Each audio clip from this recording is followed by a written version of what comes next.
के अपने YouTube channel अवतार स्टडी 7054 में मैं पाल प्रवीण आज के वीडियो में बात करेंगे यूपी SSC PET एग्ज़ाम 2022 का मॉक टेस्ट हल करेंगे और इस मॉक टेस्ट के माध्यम से 50 प्लस क्वेश्चन कवर करेंगे जो आपके एग्ज़ाम के लिए बहुत ही इंपॉर्टेंट है। आप सभी लोग वीडियो को पूरा देखिएगा और वीडियो को मित्रों तक शेयर करिएगा। जिन लोगों ने अभी तक हमारे YouTube चैनल को सब्सक्राइब नहीं किया है तो आप सभी लोग YouTube चैनल को भी सब्सक्राइब कर लीजिए।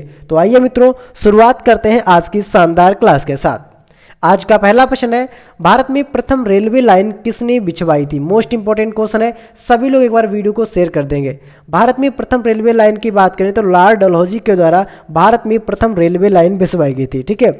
डाक प्रणाली की बात करें तो डाक प्रणाली किसके द्वारा लाई गई थी? डाक प्रणाली लॉर्ड डलहौजी के द्वारा और 1852 में इसको लाया गया था। ठीक है। हड़प नीति की बात करें, हड़प नीति की अगर बात करें तो हड़प नीति किसके द्वारा लाई गई थी? ये भी लॉर्ड डलहौजी के द्वारा लाई गई थी। ठीक है। इस पॉइंट को आपने बहुत अच्छे से याद रखना है। प्रथम रेलवे लाइन की अगर बात करें तो इसको कब बिछवाया गया था? 1853 में पहली रेलवे लाइन बिछाई गई थी। अगर मित्रों आपको हमारी वीडियो पसंद आ रही तो वीडियो को शेयर जरूर करें। अगला ऑप्शन है, भारत में अंग्रेजों के समय में प्रथम जनगणना किसके कार्यकाल में हुई थी? प्रथम जनगणना की बात करें तो प्रथम जनगणना लॉर्ड मेयो के कार्यकाल में हुई थी। राइट आंसर है option number C. Most important question है, सभी लोग स्टार बना के इसको नोट करिएगा। अगला ऑप्शन है, निम्नलिखित में से किसने शून्य के सिद्धांत को प्रतिपादित किया था? शून्य के सिद्धांत को किसके द्वारा प्रतिपादित किया गया था? आर्यभट्ट के द्वारा शून्य के सिद्धांत को प्रतिपादित किया गया था। और आर्यभट्ट मित्रों कहाँ के रहने वाले थे? ये भारत के रहने वाले थे आर्यभट्ट। अगला ऑप्शन है, विश्व का सबसे बड़ा डेल्टा कौन सा है? विश्व के सबसे बड़े डेल्टा की अगर बात करें तो सुंदरवन का डेल्टा जो है मित्रों विश्व का सबसे बड़ा डेल्टा है। मोस्ट इंपॉर्टेंट क्वेश्चन है आपके एग्जाम के लिए, सभी लोग इसको नोट कर लीजिएगा। ठीक है। विश्व का सबसे बड़ा डेल्टा है सुंदरवन डेल्टा। और कहां पर पाया जाता है मित्रों? ये वेस्ट बंगाल में पाया जाता है, वेस्ट बंगाल में। अगला ऑप्शन है, नर्मदा नदी का उद्गम निम्नलिखित में से कौन सा है? तो नर्मदा नदी जो है मित्रों इसका उद्गम कहां से हुआ है? सभी लोग कमेंट बॉक्स में छाप देंगे। नर्मदा नदी का उद्गम कहां से हुआ है? अमरकंटक की पहाड़ियों से नर्मदा नदी का उद्गम हुआ है, अमरकंटक की पहाड़ियों से। अगला ऑप्शन है, मध्य प्रदेश में पन्ना एक महत्वपूर्ण स्थान है, ये किसके लिए प्रसिद्ध है? पन्ना की अगर बात करें मध्य प्रदेश का एक महत्वपूर्ण स्थान है और ये हीरे की खानों के लिए प्रसिद्ध है। राइट आंसर है ऑप्शन नंबर सी। ठीक है। क्वेश्चन नंबर 6 का राइट आंसर है ऑप्शन नंबर सी। तो सभी लोग एक बार वीडियो को शेयर कर दीजिए, लाइक कर दीजिए और कमेंट करके हमको जरूर बताइए कि आपको हमारी वीडियो कैसी लगी। ठीक है। वीडियो के लास्ट में आप सभी लोग अपना स्कोर जरूर बताएगा कि आपने 50 क्वेश्चनों में कितने क्वेश्चनों का सही से आंसर किया है। अगला प्रश्न है, समय के संदर्भ में जीएमटी का मतलब क्या है? समय के संदर्भ में अगर बात करें तो जीएमटी का मतलब क्या होता है?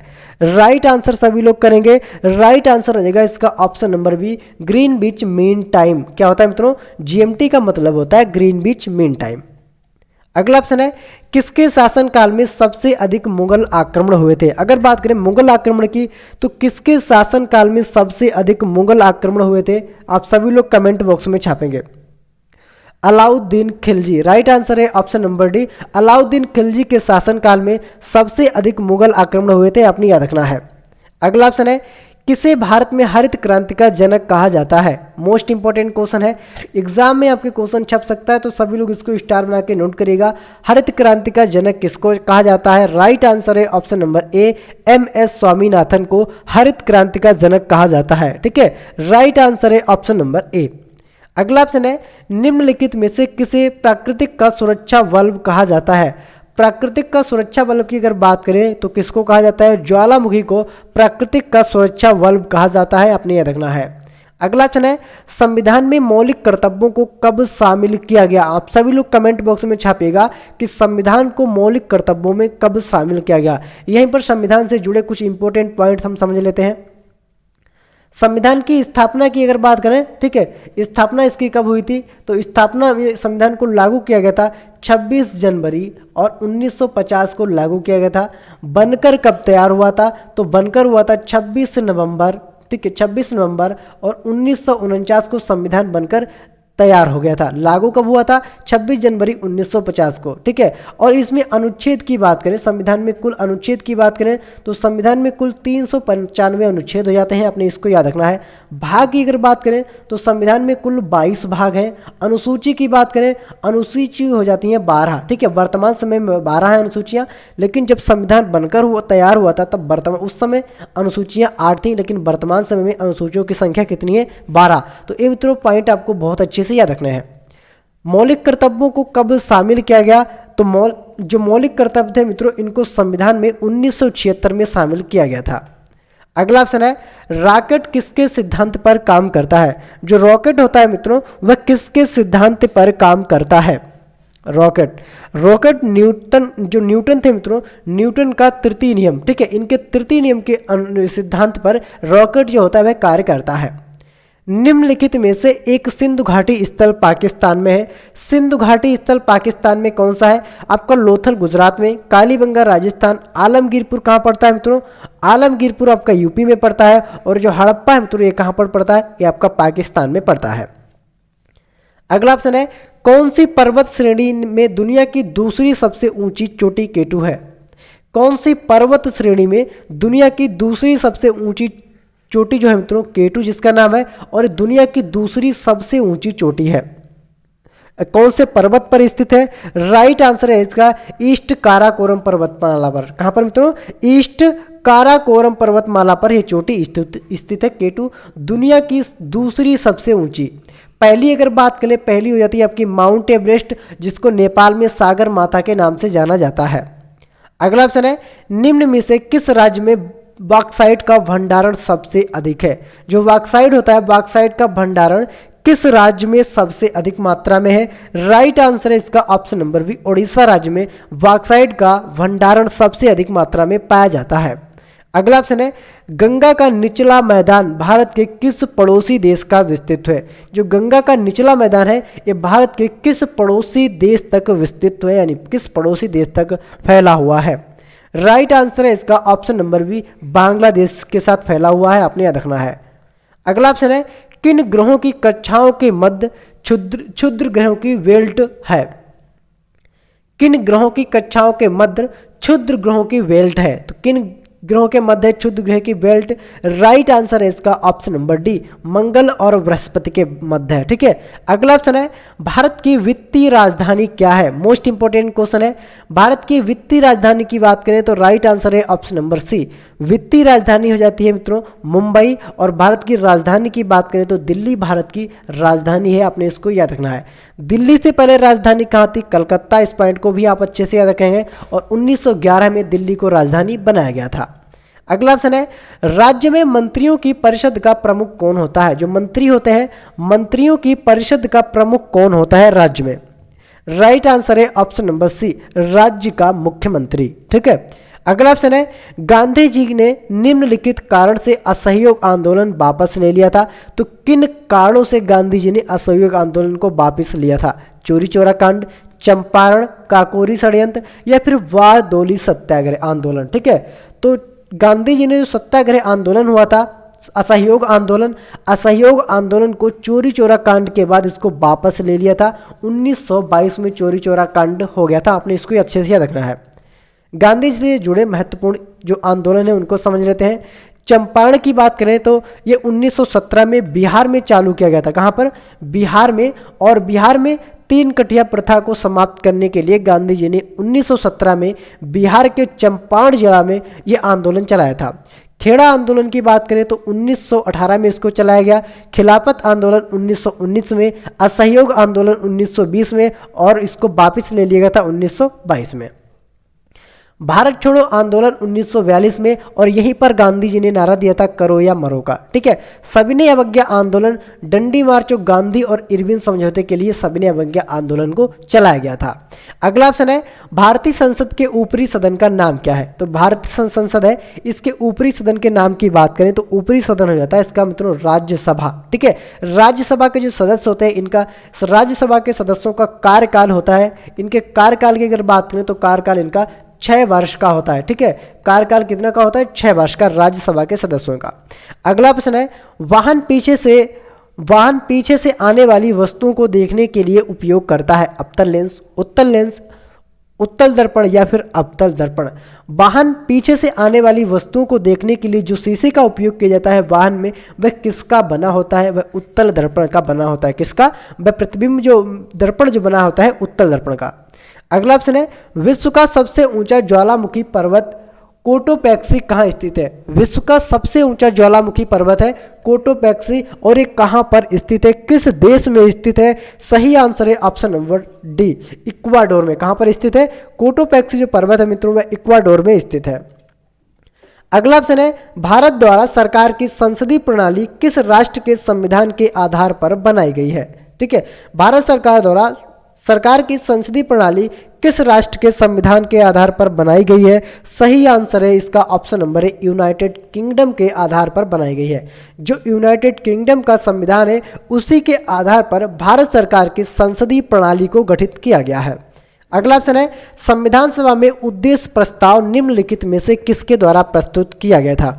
उद्देश्य प्रस्ताव की बात करें तो संविधान सभा में किसके द्वारा इसको प्रस्तुत किया गया था? राइट आंसर है option number B, Jawaharlal Nehru के द्वारा उद्देश्य प्रस्ताव को प्रस्तुत किया गया था। तुम मुझे खून दो मैं तुम्हें आज़ादी दूंगा नारा किसने दिया था? मोस्ट इंपोर्टेंट क्वेश्चन है, कई बार इस प्रश्न को भी एग्जाम में पूछा जा चुका है। तुम मुझे खून दो मैं तुम्हें आज़ादी दूंगा, ये नारा दिया था सुभाष चंद्र बोस ने। ऑप्शन नंबर डी इस सवाल का राइट आंसर है। और जिन लोगों ने अभी तक क्लास को शेयर नहीं किया है, लाइक नहीं किया है, तो सभी लोग एक बार वीडियो को शेयर कर दें, लाइक कर दें और चैनल को भी सब्सक्राइब जरूर कर लें। अगला ऑप्शन है पेट्रोलियम किसका मिश्रण है? जो पेट्रोलियम होता है मित्रों वह किसका मिश्रण होता है?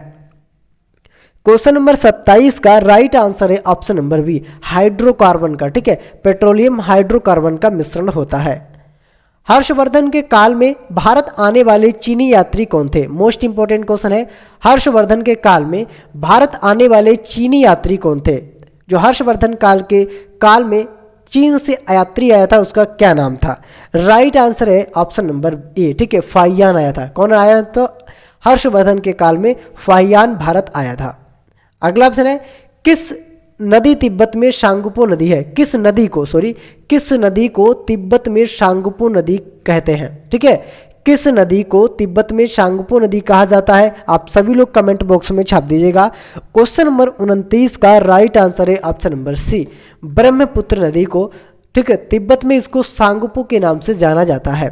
अगला ऑप्शन है विश्व का सबसे ऊंचा जलप्रपात। तो विश्व का जो सबसे ऊंचा जलप्रपात है आप सभी लोग बता दीजिएगा कौन सा हो जाएगा।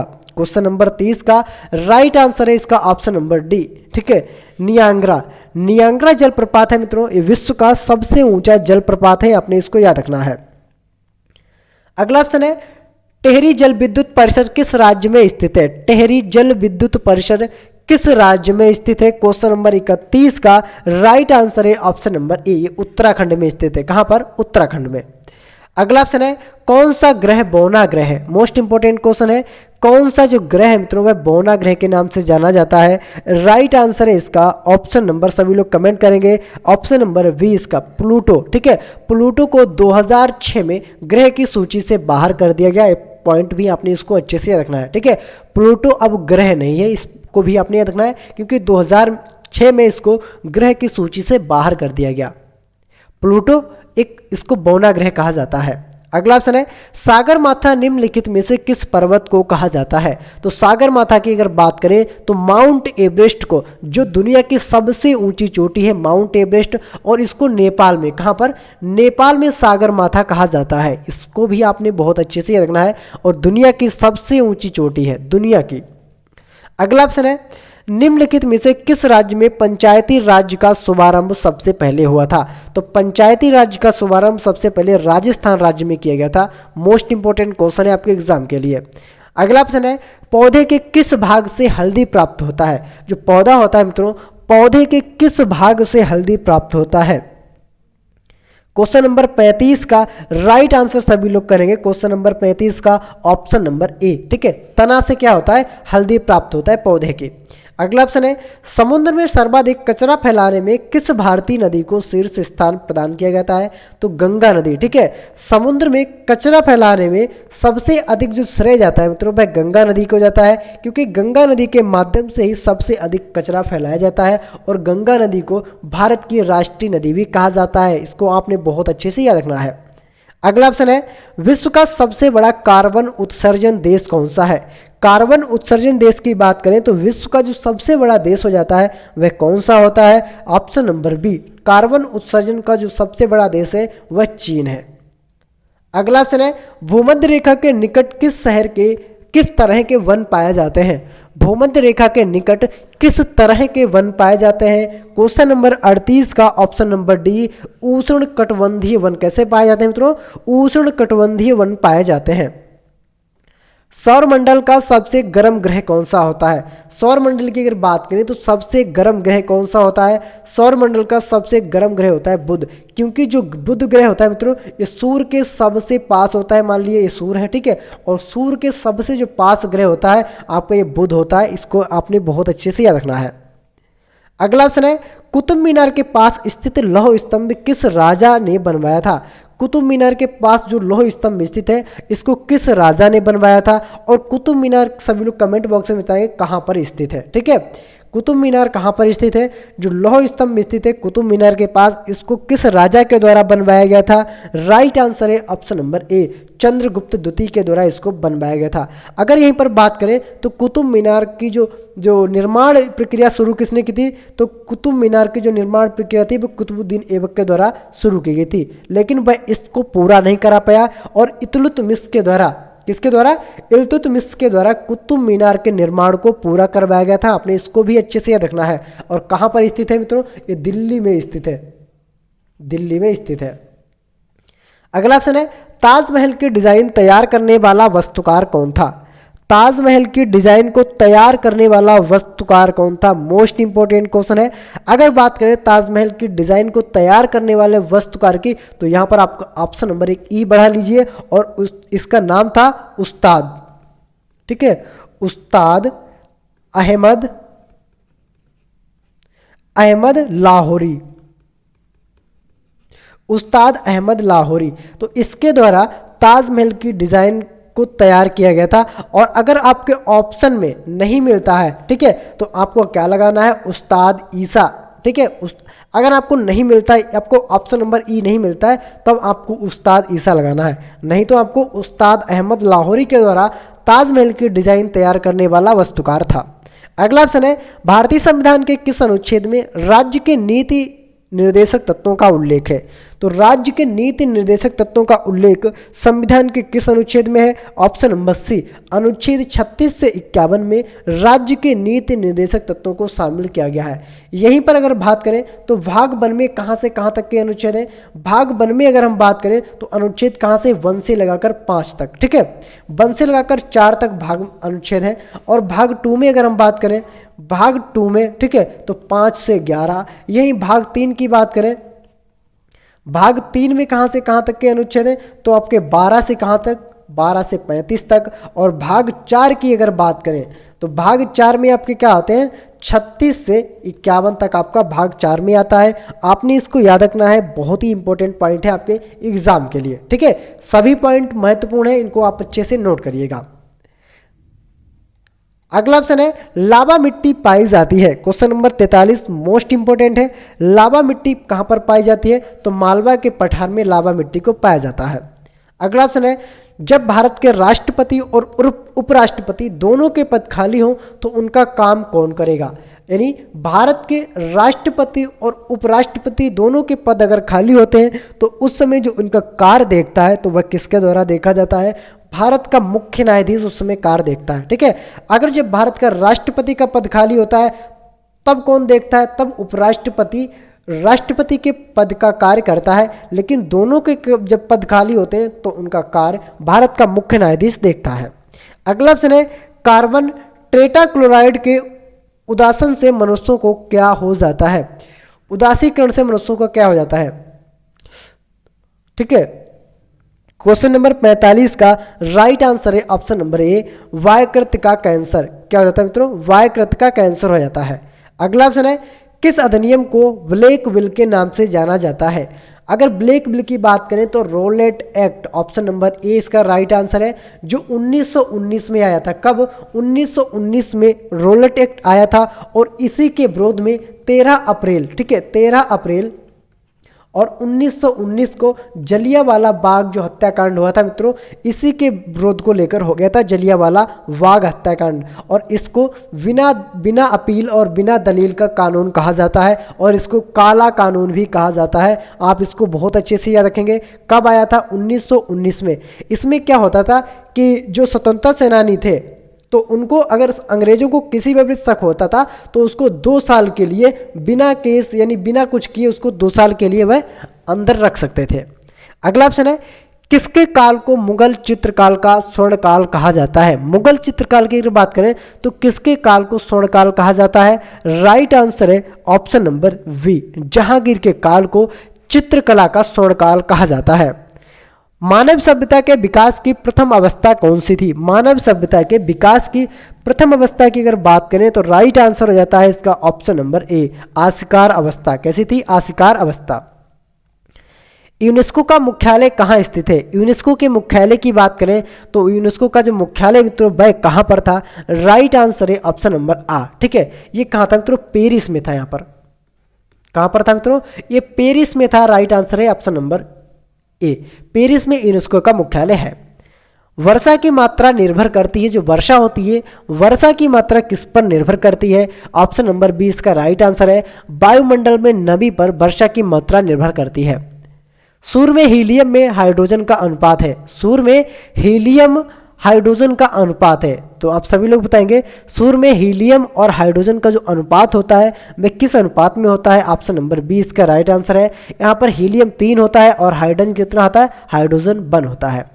अगला ऑप्शन है, वायुमंडल में कितनी अलग अलग परतें होती हैं? तो वायुमंडल में अलग अलग देखें तो 5 परतें होती हैं। कितनी? वायुमंडल में अलग अलग 5 परतें होती हैं, जो आपके एग्जाम के लिए बहुत ही इंपॉर्टेंट है। आप सभी लोग एक बार वीडियो को शेयर जरूर करिएगा। अगला ऑप्शन है, रेडक्लिफ रेखा बीच की एक सीमा है, तो जो रेडक्लिफ रेखा है ये किस देश के बीच की सीमा है? ऑप्शन नंबर ए इसका राइट आंसर है, भारत और पाकिस्तान के बीच की रेखा है। राइट आंसर है इसका ऑप्शन नंबर ए, भारत और पाकिस्तान। मैकमोहन की बात करें तो किसके बीच के? चीन और भारत की, ठीक है, इसका नाम है मैकमोहन। अगला ऑप्शन है, आरएनए पाया जाता है। जो आरएनए होता है मित्रों, आरएनए पाया जाता है, तो आरएनए किसमें पाया जाता है? ऑप्शन नंबर सी इसका राइट आंसर है, कोशिका द्रव्य में आरएनए पाया जाता है। सर्वप्रथम किस सुल्तान ने सिंचाई पर कर लगाया था? तो सर्वप्रथम किस सुल्तान ने सिंचाई पर कर लगाया था? क्वेश्चन नंबर 55 का राइट आंसर है option number A, Firoz Tughlaq के द्वारा सर्वप्रथम सिंचाई पर कर लगाया गया था। अगला ऑप्शन है, कूका आंदोलन किस राज्य से संबंधित है? मोस्ट इंपॉर्टेंट क्वेश्चन है, आप सभी लोग एक बार वीडियो को शेयर जरूर करिएगा। कूका आंदोलन की बात करें तो कूका आंदोलन किस राज्य से संबंधित है? क्वेश्चन नंबर 56 का है ऑप्शन नंबर बी, ठीक है, पंजाब से। कूका आंदोलन आपका पंजाब राज्य से संबंधित है। वायुमंडल के किस परत में उल्का पिंड नष्ट होते हैं? तो वायुमंडल के किस परत में उल्का पिंड नष्ट हो जाते हैं? राइट आंसर है इसका ऑप्शन नंबर सी, ठीक है, मध्य मंडल में उल्का पिंड नष्ट हो जाते हैं। आपने इसको याद रखना है, बहुत ही इंपॉर्टेंट पॉइंट है आपके एग्जाम के लिए। तो ये थे मित्रों आपके महत्वपूर्ण 50+ क्वेश्चन जो आपके यूपी SSC PET एग्जाम के लिए बहुत ही इंपॉर्टेंट है। आप सभी लोग वीडियो को पूरा देखिएगा, वीडियो को शेयर करिएगा और चैनल को भी सब्सक्राइब जरूर करिएगा। कमेंट करके हमको ज़रूर बताइएगा कि आपने 50 क्वेश्चनों में कितने प्रश्नों का सही से आंसर किया है, और कमेंट करिएगा कि आपको हमारी वीडियो कैसी लगी। सभी लोग कमेंट बॉक्स में बताइएगा। मिलते हैं अगली वीडियो में, तब तक के लिए जय हिंद, जय भारत।